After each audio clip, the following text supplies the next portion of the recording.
What's up guys, and welcome back to our Jim Crockett Promotions save in TEW. As you can see, we're now in April. We're on a Wednesday now, because I moved World Championship Wrestling, because a lot of people would be away when we used to tape it on Saturdays, so I thought just move it back to Wednesday, and we'll have everyone here. So that's why I've decided to do that, in case you're wondering. As you can see, last month, $248,643 in profit, which is a nice healthy sum. Our popularity's gone up because I'm now able to sign certain people to written deals, aka I'm hiring Ric Flair on a written deal. But anyway, let's jump into this show. Wait, there was one thing I wanted to address. I'll address the thing I want to address before I start this. In this mod, it's like set up so if you're not playing as Jim Crockett Promotions, they'll go out of business when they did in about maybe like February 8, I think they actually went out of business, and then WCW was formed by Ted Turner so he could still have wrestling on his channel, but it had a lot of the same talent. So WCW is still in the game to get to like open at that point with like millions of dollars on the same network as us. Would anyone be opposed to me just editing them out of the game, seeing as if Jim Crockett Promotions hadn't gone bankrupt, WCW never would have existed as that company, and if anything, Jim Crockett Promotions would have eventually become WCW. Just to gauge your guys' opinions on that. But anyway, we'll start going over our show now, and as you can see, we've got another debuting star. But that had solid in action but non-existent crowd heat. Eddie Gilbert defeated Lasertron in 10:04 by pinfall with a fireball, and that got a 47 rating. As you can see, Eddie Gilbert is an arrogant heel. He got a 100% rating. He's managed by Missy Hyatt, who's either his wife or his fiance at the time. So I brought her in to make Eddie Gilbert happy, basically. And even though he's not mentioned here, he is a part of the Dangerous Alliance and managed by Paul Lee and all that. So yeah. Then we cut backstage to Ron Simmons and Sting. Both of them are having a discussion. They've announced that they are going to team up and enter the Crockett Memorial Cup and prove that young guys can stand a chance and all that jazz. Because Ron Simmons was impressed by Sting in Sting's recent matches, so they're going to become friends. That got a 43. Then about that had solid in action, but not much in the way. The Garvins defeated Bad Company in 9:57 when Pat Tanaka was disqualified. Oh, when Aaron Anderson ran in and attacked Jimmy Garvin. But during the match, Tully and Lex Luger ran in as well, and they're all attacking Jimmy Garvin. They beat him down. They tie Ron Garvin up in the ropes, and they pile drive Jimmy Garvin on the concrete floor. Basically, Jimmy Garvin, his career is over. Everyone's panicking. Precious is crying. She did some good work at ringside as her husband gets the crap kicked out of him. Ron Garvin can't do anything to help.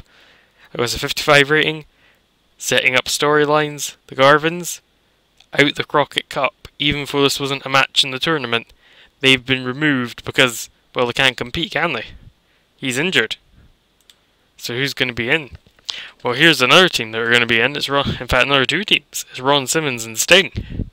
They both had solid in action, but not much in the way heat. Ron Simmons and Sting defeated the New Breed in 10:13, when Sting defeated Chris Champion by pinfall. And got a 48, basically to build up, get these two some momentum as a team. And also to check, they didn't have any, terrible chemistry effects as a team either.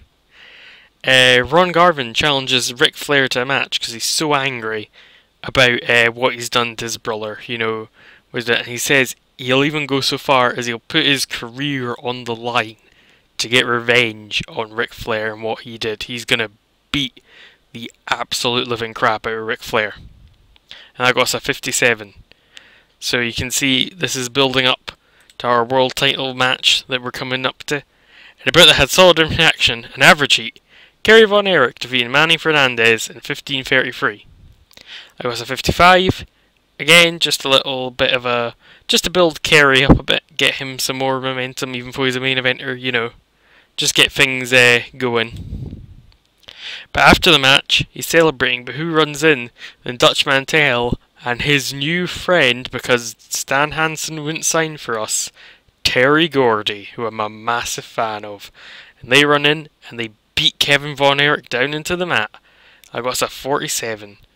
So basically, starting off a new feud between Kerry and Dutch. Sort of a nice interesting feud. Oh, here we go. Ric Flair comes out before his match, and he cuts a promo taunting Jimmy Garvin's recent injury, mocking him for doing it, going so far as to wish that the Horsemen had done more damage than they already did.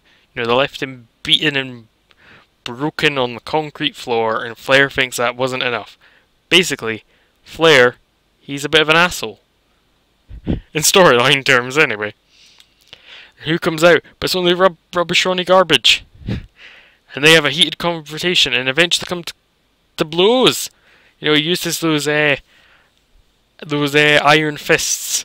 I can't remember, there was a thing with him calling his fists different planets, like Mars and Jupiter, I think. Was that him? Someone had that. It was either him or Tully Blanchard. I can't remember. Eventually come to blows. Security swarms the ring to break them up before they can hurt each other. Got a 79, Ron Garvin looked crap. Ric Flair looked good.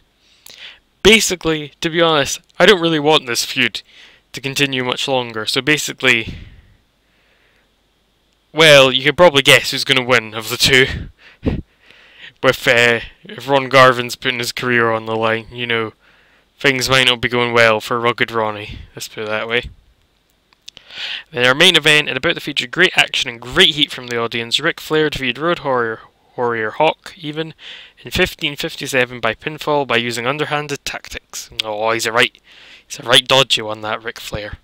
Again, this is just to build things up a bit more. And this show increased our popularity in 10 regions and got us a 73.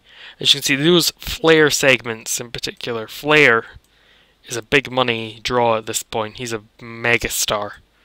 You know, you can see that, look. That's part of the reason I'm signing him to a written deal. It's a very long one. Because I want to keep Flair. Because Flair is arguably the best in the world. In fact, in the in-game Power 100, Flair is #1. And he's #1 for a reason. Anyway, I hope you've enjoyed this series so far. If you have, and you want to see more of the stuff I do, hit the subscribe button. And I'll see you in the next one.